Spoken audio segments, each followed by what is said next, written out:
మీకు చెప్తున్నా, చాలా మంది ఏమంటారంటే రేవంత్ రెడ్డి వల్లనే కాంగ్రెస్ అధికారం వచ్చింది, రేవంత్ రెడ్డి లేకపోతే కాంగ్రెస్ పార్టీ అధికారంలోకి రాకపోతుంది అంటారు. రేవంత్ రెడ్డి అంత మునగాడైతే, రేవంత్ రెడ్డికి మూతి మీద మీసం ఉంటే, రేవంత్ రెడ్డి పులైతే టీడీపీ పార్టీకి పోయి టీడీపీ పార్టీ నుంచి నువ్వు సీఎంగా, టీడీపీ పార్టీ నుంచి సీఎం కాదు కదా, నువ్వు వార్డు మెంబర్ కూడా కాలేవు. వార్డు మెంబర్ కూడా వానికి రానోని ముఖ్యమంత్రి చేస్తే ఇగో గిట్లనే ఉంటుంది. ఏం అడుగుతలేరు అనుకుంటున్నావా? ఇక తిరగబడతాం, తట్టుకోలేవు. తెలంగాణ ఉద్యమం చేసిన కేసీఆరే డిజిటల్ మీడియా వల్ల నిరుద్యోగుల వల్ల ఓడిపోయిండు. నువ్వు తెలంగాణ ఉద్యమము చేయలేదు, ఎవడికి రూపాయి సాయము చేయలేదు, పిల్లికి పిచ్చమేని నువ్వు ఇలా ముఖ్యమంత్రి ఒక్కోడికన్నా ఛాయ్ పంపించినవా?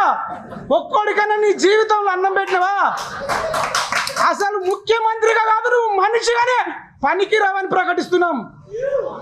మనిషిగా కూడా పనికిరావు.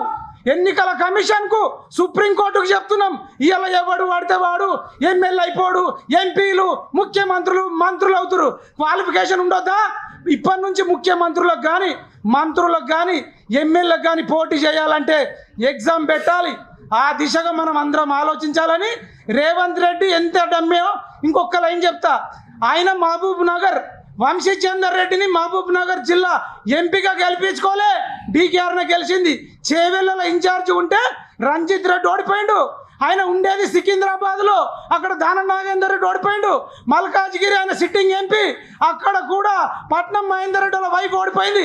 ఆయన అడుగు పెట్టిన దగ్గర ఓడిపోవుడే. మొన్నటికి మొన్న పట్టభద్రులు ఎన్నికలు జరిగినాయి. కర్రు కాల్చి వాత పెట్టి పట్టభద్రులు ఆదిలాబాదు, కరీంనగరు, నిజామాబాదు, మెదక్ 4 జిల్లాలలో రేవంత్ రెడ్డి మోకం చూసి చిత్తు కూడా కొట్టిర్రు. టీచర్లు కూడా కొట్టిర్రు. నల్గొండ, ఖమ్మం, వరంగల్ టీచర్లు కూడా కొట్టిర్రు. ఇంతకంటే ఎన్ని ఎగ్జాంపుల్ చెప్పాలి? Revanth Reddy dummy, Revanth Reddy dummy, Revanth Reddy zero.